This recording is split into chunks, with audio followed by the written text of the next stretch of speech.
Olá pessoal, então retomando nossas atividades remotas, né? Caminhamos agora para a parte final da unidade 3 de termodinâmica, tá? Então começamos por retomar o que finalizamos antes do período de férias, então finalizamos com a primeira lei da termodinâmica, né? A primeira lei da termodinâmica é um enunciado basicamente de conservação de energia, tá? A gente fornece energia para um sistema termodinâmico por meio do calor, tá? Então fornece energia por meio do calor. Esse calor no sistema termodinâmico pode ser convertido ou em realização de trabalho ou em variação da energia interna. Trabalho está associado com a variação de volume, tá? E energia interna está relacionada com a variação de temperatura do sistema, certo? Então, basicamente isso, recordando então o que seria a primeira lei de termodinâmica, tá? Avançando agora, então a gente vai entrar na questão da segunda lei de termodinâmica, né? E a segunda lei de termodinâmica, basicamente, a gente vai trabalhar com a ideia de uma máquina térmica. Então, a gente vai entender como é que se dá o processo de funcionamento de uma máquina térmica, tá? Então, coisas essenciais para o funcionamento de uma máquina térmica. Toda máquina térmica ela vai estar estruturada em três partes essenciais. Um reservatório quente, que é da onde vem a energia na forma de calor, tá? A máquina térmica, que vai transformar essa energia na forma de calor em trabalho, tá? E o reservatório frio, né? A fonte fria, que é onde vai ser despejado o calor que não foi aproveitado na forma de trabalho, tá? Então a gente tem aí a figura, montem esse esqueminha da máquina térmica, que é muito importante para vocês entenderem, tá? Tenham claro esse esquema da máquina térmica em fazer o desenho, reservatório quente, máquina térmica, reservatório frio. A máquina térmica faz o quê? Converte energia em trabalho. Então, trabalho sai para o lado, certo? Então, basicamente, o que a gente tem ali, ó, a máquina térmica ele absorve calor da fonte quente, tá? Parte desse calor é convertido em trabalho, mas só uma parte desse calor, dessa energia, tá?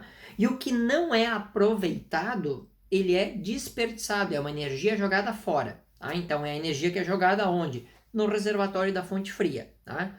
Então, basicamente, e isso não viola a primeira lei termodinâmica, o princípio de conservação de energia. Toda energia que chega na máquina térmica tem que ser igual à energia que sai da máquina térmica. Qual é a energia que está chegando na máquina térmica? É a energia que vem da fonte quente. Qual é a energia que está saindo da máquina térmica? Bom, sai energia da máquina térmica na forma de trabalho, e a energia que não foi aproveitada na forma de trabalho sai na forma de calor que vai para a fonte fria. Então, se a energia que chega tem que ser igual ao que sai, o calor da fonte quente tem que ser igual à soma do trabalho mais o calor da fonte fria. Tá? Então, aí está a primeira equação básica da segunda lei termodinâmica. O calor da fonte quente é igual ao trabalho mais o calor da fonte fria. Tá? Ou a gente pode também reescrever essa equação isolando o trabalho, né? Então, o calor da fonte fria que está somando vai passar subtraindo o calor da fonte quente. Então, o trabalho é a diferença entre a energia da fonte quente e a energia da fonte fria. Tá? Basicamente isso, então, para o nosso primeira etapa aí, né, da questão do cálculo, dos cálculos possíveis de aproveitamento de energia. Tá? Então, a parte seguinte vem ali, ó, eficiência ou rendimento de uma máquina térmica, né? Então, o que a gente tem ali, ó, a eficiência de uma máquina térmica, a máquina é mais eficiente quanto maior for a parcela de energia que ela aproveita, né? Então, a energia que ela aproveita é a energia que é convertida em trabalho. Tá? Então, a eficiência é a energia aproveitada dividida pela energia total que a máquina recebe. Tá? Então, qual é a energia que ela aproveita? É o trabalho. Qual é a energia total que ela recebe? É o calor que vem da fonte quente. Então, a forma de se calcular a eficiência é dividir o trabalho realizado pela máquina pelo calor que vem da fonte quente. Observem que quando eu pego o trabalho, a unidade de trabalho é joule. A unidade de calor da fonte quente é joule também. Quando eu divido joule por joule, não sobra unidade. Tá? Ou seja, eficiência é uma grandeza que não tem dimensão, ela não tem unidade. Ela é simplesmente um número. Tá?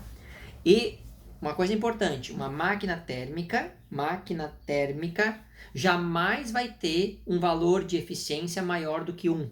Jamais. Porque ela não pode realizar um trabalho num valor maior do que o que ela recebeu de calor.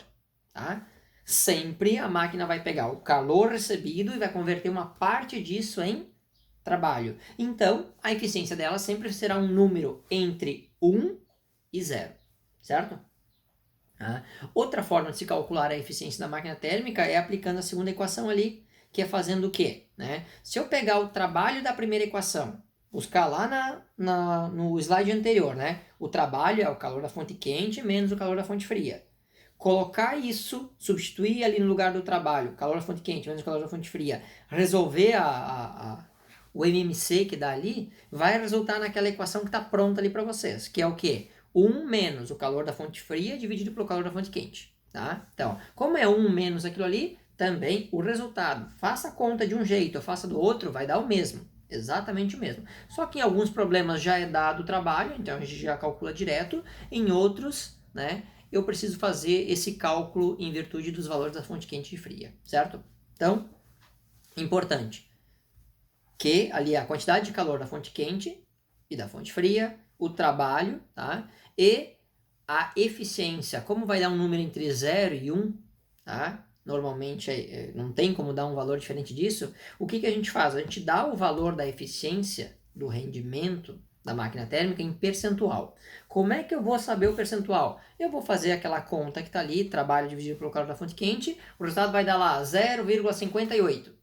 Pega esse valor 0,58, multiplica por 100, tá a resposta em percentual. Então vai dar 58%. Beleza? É bem tranquilo isso, não tem muito problema. Vamos lá. Enunciado da segunda lei, né, da termodinâmica por Kelvin Planck. Então o que diz ali, ó?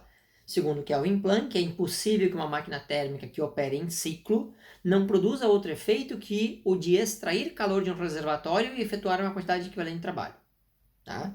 Então, o que isso significa, gente? Significa que não existe máquina térmica que seja capaz de ter um rendimento igual a 100%. Tá? Não pode isso, não existe essa máquina térmica, certo? Nenhuma máquina térmica vai converter toda a energia recebida da fonte quente 100% em trabalho.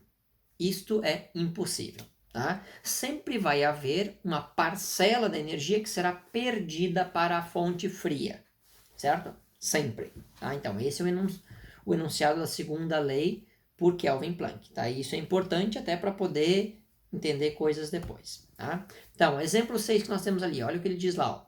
O motor em funcionamento recebe 2 kJ de calor de um reservatório quente durante um ciclo e transfere 1,5 kJ para um reservatório frio. Tá? Então, ou seja, veio 2 kJ do reservatório quente, jogou fora no frio 1,5 kJ que não foi aproveitado. Letra A. Né? Qual o trabalho realizado pelo motor em cada ciclo? Letra B. Qual o rendimento desse motor? Bom, como é que eu vou calcular o trabalho? Princípio de conservação de energia. Toda energia que chega na máquina térmica tem que ser igual à energia que sai da máquina térmica. Qual é a energia que chega na máquina térmica? Calor da fonte quente. Qual é a energia que sai da máquina térmica? Trabalho mais o calor da fonte fria. Então, tá ali a equação, calor da fonte quente igual ao trabalho mais calor da fonte fria. Substitui os valores da fonte quente e da fonte fria que o problema forneceu. Isola o trabalho vai dar igual a 500 joules. 500 joules de trabalho, então, essa máquina térmica realizou.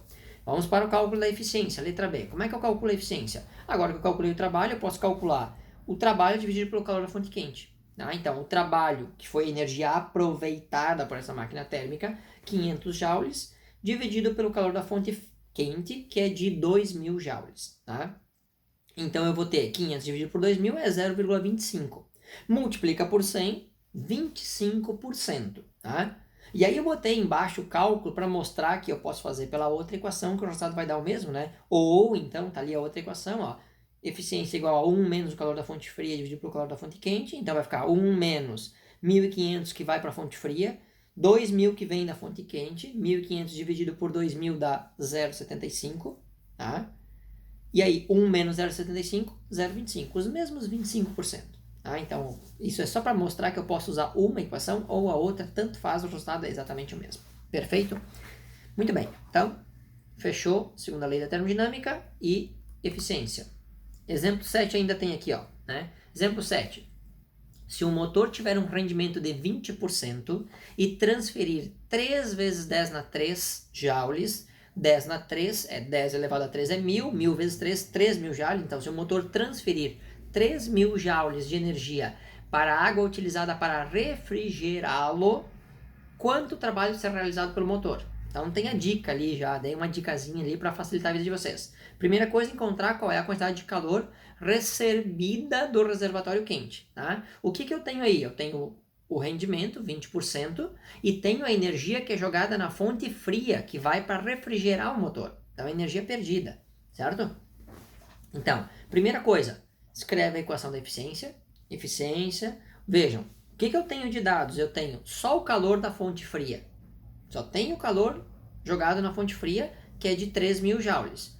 E tenho a eficiência da minha máquina térmica, do meu motor, que é de 20%. Se eu tenho eficiência e calor da fonte fria, primeiro eu vou calcular o calor da fonte quente, quanto vem da fonte quente, né? Então, aplica a equação, eficiência igual a 1 menos o calor da fonte fria dividido pelo calor da fonte quente, tá? Então, eu vou ter 0,2, que é a eficiência, 20%, eu tenho que transformar para número decimal. Quando vai botar na equação, tem que transformar para número decimal. Então, 0,2 é igual a 1 menos o calor da fonte fria, 3.000, dividido pelo calor da fonte quente, tá? Esse 1 passa para o outro lado, subtraindo, então vai ficar 0,2 menos 1 igual a menos, veja, aquele menos ali é da fórmula, né? Menos 3.000 dividido pelo calor da fonte quente. Então, 0,2 menos 1 vai ficar menos 0,8 igual a menos 3.000 dividido pelo calor da fonte quente.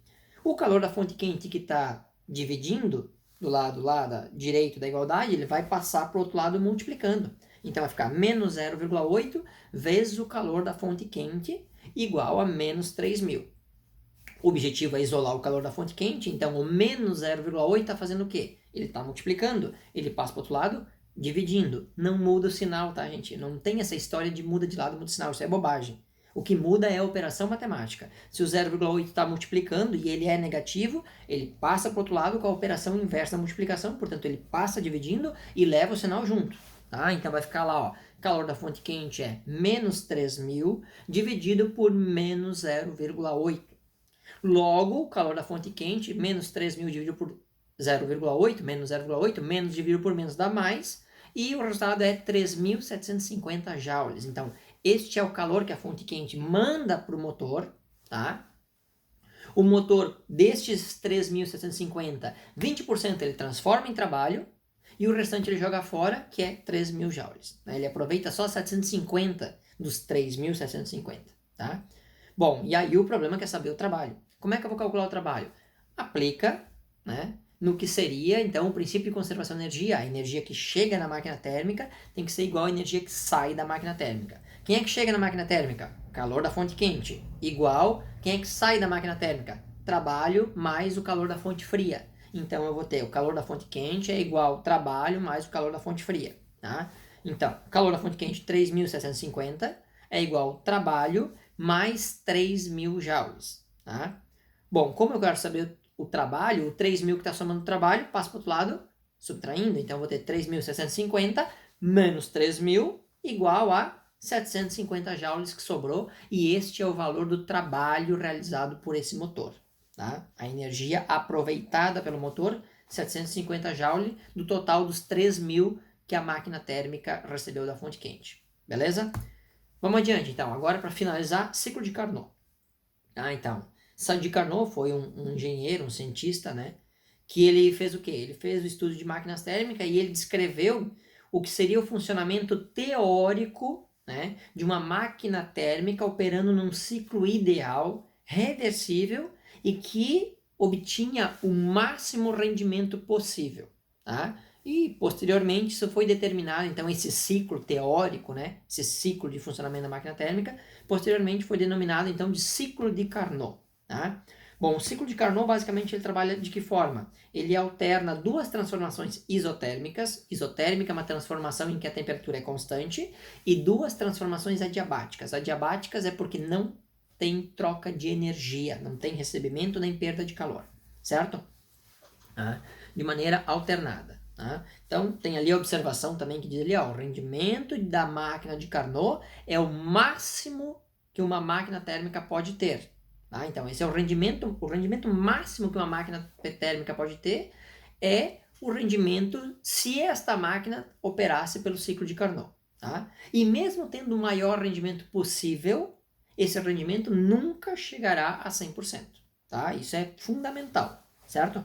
Muito bem, então a gente tem ali no slide seguinte o diagrama pressão versus volume do ciclo de Carnot. Então nós temos lá os pontos de transformação, de A para B, de B para C, de C para D, de D para A, voltando, fechando o ciclo, certo?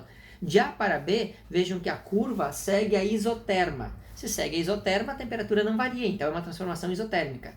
De A para B, o que acontece? O volume aumenta e a pressão diminui. Então o gás recebeu aí energia, tá?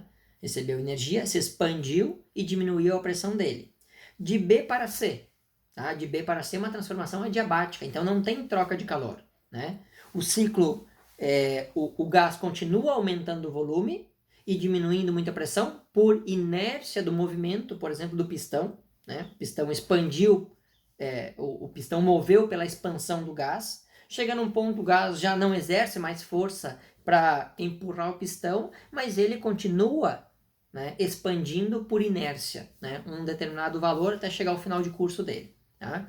Daí chega no ponto C. E lá naquele ponto C, como o gás expandiu, a temperatura já diminuiu. Tanto que ele passa da isoterma 1 para a isoterma 2, que tem uma temperatura menor.